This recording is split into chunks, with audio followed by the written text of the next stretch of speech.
നമസ്കാരം. ജീവിതശൈലി രോഗങ്ങളുടെ കാരണം ജീവിതശൈലിയാണ്. നമ്മൾ ഇന്ന് അതേക്കുറിച്ചാണ് ഡിസ്കസ് ചെയ്യാൻ പോകുന്നത്. ഞാൻ doctor Manu Pratheesh Jacob, medical director Zakiya naturopathy hospital, Malayattoor, Ernakulam.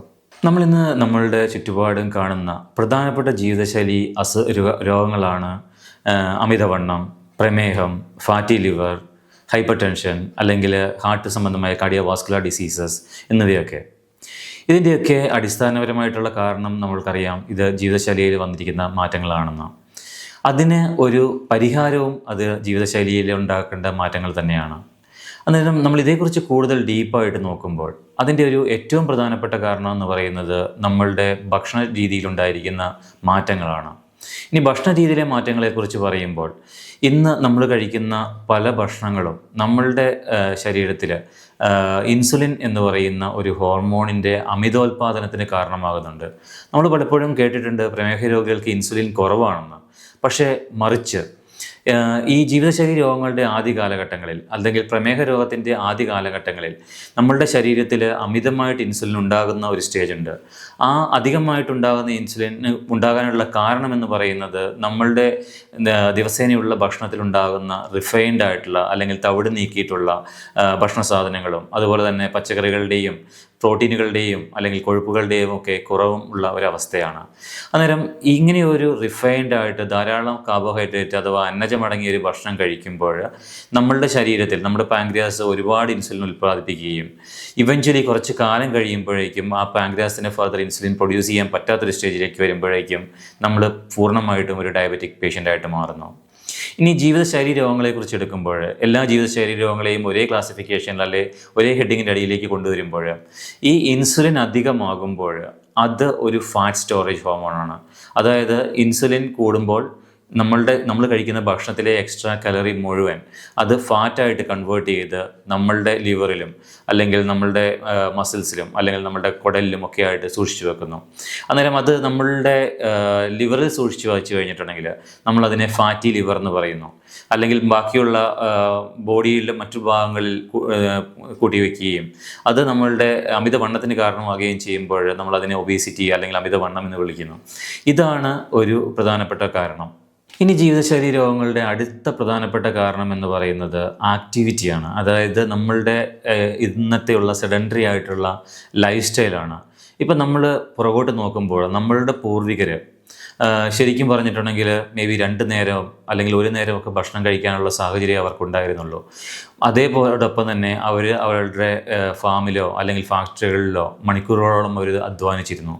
പക്ഷേ ഇന്ന് നമ്മളുടെ സൊസൈറ്റിയിലേക്ക് വരുമ്പോൾ നമ്മളിൽ പലരും 3 നേരത്തിന് പകരം 6 നേരം ഭക്ഷണം കഴിക്കാനായിട്ട് പറ്റുന്ന ആൾക്കാരാണ്.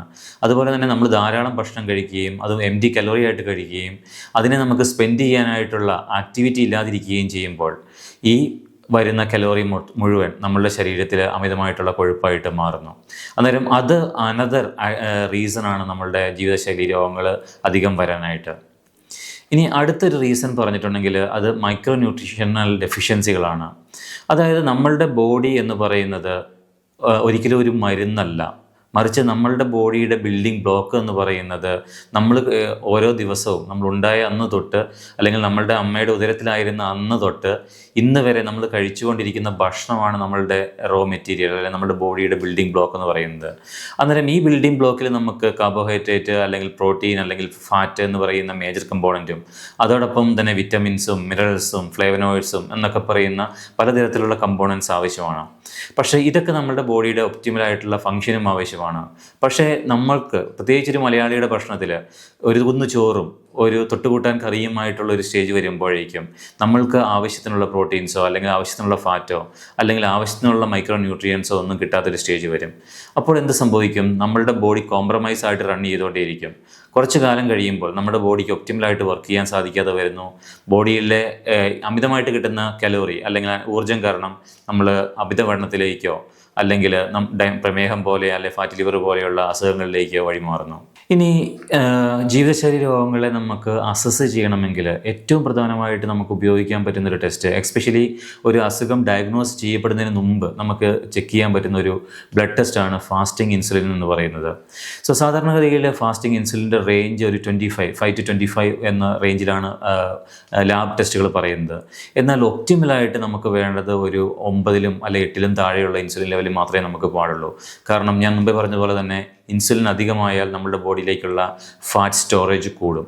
അത് ഇവഞ്ച്വലി അല്ലെങ്കിൽ ലോങ് റൺ നമ്മളെ ഒരു രോഗിയാക്കി, ഡയബറ്റിക്കോ ഫാറ്റ് ലിവർ പോലെയുള്ള രോഗിയാക്കിയിട്ട് മാറ്റും. അന്നേരം നമുക്ക് ചെക്ക് ചെയ്യാൻ പറ്റുന്നത് നമ്മളുടെ ഏറ്റവും പ്രധാനപ്പെട്ട ഒരു ടെസ്റ്റ് എന്ന് പറയുന്നത് നമ്മളുടെ ഫാസ്റ്റിംഗ് ഇൻസുലിൻ ലെവല് നോർമലാണോ എന്നുള്ളതാണ്. ഇനി അതേപോലെ തന്നെ നമ്മളുടെ HbA1c, പ്രത്യേകിച്ച് പ്രമേഹ രോഗികളാണെങ്കിൽ HbA1c നോക്കി അത് കറക്റ്റായിട്ടുള്ള ഒരു ഒപ്റ്റിമൽ ലെവലിലാണോ എന്നും നമുക്ക് ചെക്ക് ചെയ്യാനായിട്ട് സാധിക്കും. ഇനി സാക്കിയിലെ മെറ്റബോളിക് ഡിസോർഡേഴ്സ് അല്ലെങ്കിൽ ഒബീസിറ്റി അല്ലെങ്കിൽ ഡയബറ്റീസ് പോലെയുള്ള ലൈഫ് സ്റ്റൈൽ ഡിസോർഡേഴ്സിൻ്റെ മാനേജ്മെൻറ്റിൽ നമ്മൾ ഏറ്റവും കൂടുതൽ ഫോക്കസ് ചെയ്യുന്നത് നമ്മുടെ ലൈഫ് സ്റ്റൈലിനെയാണ്. ലൈഫ് സ്റ്റൈലിൽ തന്നെ ഏറ്റവും പ്രധാനപ്പെട്ട ഒരു കാര്യം എന്ന് പറയുന്നത് നമ്മുടെ ഡയറ്റാണ്.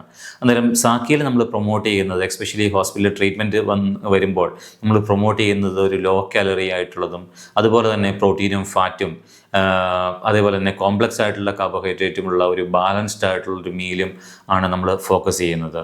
ഇനി സെക്കൻഡ് ഫേസിലേക്ക് വരുമ്പോൾ അതിൻ്റെ കൂടെ തന്നെ നമ്മൾ മസാജ് പോലെയുള്ള, മഡ് തെറാപ്പി പോലെയുള്ള, യോഗ പോലെയുള്ള അല്ലെങ്കിൽ എക്സസൈസ് പോലെയുള്ള പലതരത്തിലുള്ള അക്യുപഞ്ചർ പോലെയുള്ള പലതരത്തിലുള്ള തെറാപ്പീസ് ഉപയോഗിച്ച് നമ്മളുടെ ഇൻസുലിൻ്റെ സെൻസിറ്റിവിറ്റി കൂട്ടുകയും നമ്മളുടെ കോശങ്ങളിൽ അടിഞ്ഞുകൂടിയിരിക്കുന്ന അനാവശ്യമായിട്ടുള്ള കൊഴുപ്പുകളെ നീക്കം ചെയ്യുകയും അതോടൊപ്പം തന്നെ നമ്മളുടെ ലിവറിൻ്റെ അല്ലെങ്കിൽ നമ്മുടെ കരളിൻ്റെ ഡീടോക്സിഫിക്കേഷൻ കപ്പാസിറ്റി കൂട്ടാനായിട്ടുള്ള ട്രീറ്റ്മെൻറ്റുകൾ തരികയും ചെയ്യും. സിമ്പിളായിട്ട് നമ്മൾ പറയുമ്പം സാക്കിയിൽ നമ്മൾ ഒരു ബാലൻസ്ഡ് ആയിട്ടുള്ള മീൽ എന്ന് പറഞ്ഞിട്ടുണ്ടെങ്കിൽ നമ്മളൊരു പ്ലേറ്റ് എടുത്തിട്ട് ആ പ്ലേറ്റിനെ 4 ഡിവൈഡ് ചെയ്യുന്നു. അതിനകത്ത് ഒരു 25%, ഒരു 1/4 ഭാഗം നമ്മൾ കോംപ്ലക്സ് ആയിട്ടുള്ള മില്ലറ്റുകൾ പോലെയുള്ള അല്ലെങ്കിൽ തവിടുള്ള അരികൾ പോലെയുള്ള ഒരു കാർബോഹൈഡ്രേറ്റ് അന്നജത്തിൻ്റെ സോഴ്സ് കൊടുക്കും.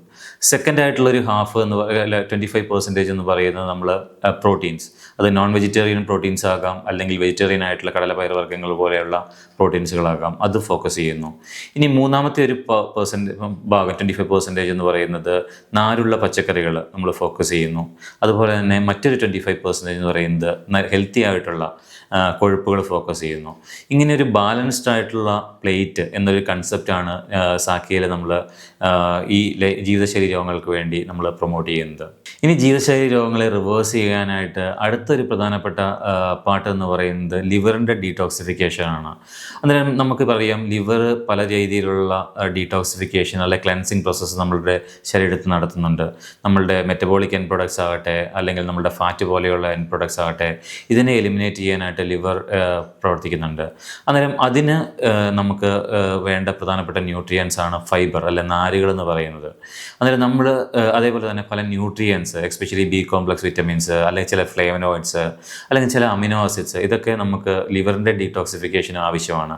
അന്നേരം സാക്കിയിലെ ട്രീറ്റ്മെൻറ്റിൻ്റെ ഒരു പ്രോട്ടോകോൾ എന്ന് പറയുന്നത് ഹെൽത്തി ആയിട്ടുള്ള ലൈഫ് സ്റ്റൈലിനോടൊപ്പം തന്നെ നമ്മൾ ഒരു സപ്ലിമെൻറ്റേഷൻ പ്രോഗ്രാം, അതായത് ലിവറിൻ്റെ ഡീടോക്സിഫിക്കേഷനെ എൻഹാൻസ് ചെയ്യാനായിട്ടും ലിവറിൻ്റെ ക്ലെൻസിങ് മെക്കാനിസത്തെ എൻഹാൻസ് ചെയ്യാനായിട്ടും ഉള്ള ഒരു സപ്ലിമെൻറ്റേഷൻ പ്രോഗ്രാമും കൂടെ നമ്മൾ ഇതിനകത്ത് ഇൻട്രൊഡ്യൂസ് ചെയ്യുന്നുണ്ടാകും. അപ്പോൾ നമ്മളൊരു ജീവിതശൈലി രോഗങ്ങൾ വരാതിരിക്കണമെങ്കിലും അല്ലെ വന്നു കഴിഞ്ഞാൽ അതിനെ ട്രീറ്റ് ചെയ്യണമെങ്കിലും ഏറ്റവും പ്രധാനപ്പെട്ടത് നമ്മുടെ ജീവിതശൈലി തന്നെയാണ്.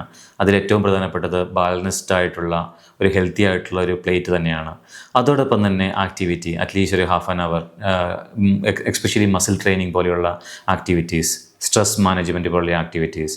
പിന്നെ നമുക്ക് ഏറ്റവും പ്രധാനപ്പെട്ടത് പ്രിവെൻഷൻ നമുക്ക് ഉപയോഗിക്കാൻ പറ്റുന്നത് നമ്മളുടെ കറണ്ട് ഇൻസുലിൻ ലെവൽ എന്താണ് എന്ന് ചെക്ക് ചെയ്യാം. അതുപോലെ തന്നെ നമ്മളുടെ ആവറേജ് 3 മാസത്തെ ആവറേജുള്ള ഇൻസുലിൻ ലെവൽ എന്താണ്, HbA1c ലെവൽ എന്താണെന്ന് നമുക്ക് ചെക്ക് ചെയ്യാം. സോ ഇത് വെച്ചിട്ട് നമുക്ക് കറക്റ്റായിട്ടൊരു ലൈഫ് സ്റ്റൈൽ മോഡിഫൈ ചെയ്ത് കഴിഞ്ഞിട്ടുണ്ടെങ്കിൽ നമുക്ക് ജീവിതശൈലി രോഗങ്ങളെ പ്രിവെൻറ്റ് ചെയ്യാനായിട്ടും അതുപോലെ തന്നെ റിവേഴ്സ് ചെയ്യാനായിട്ടും സാധിക്കും.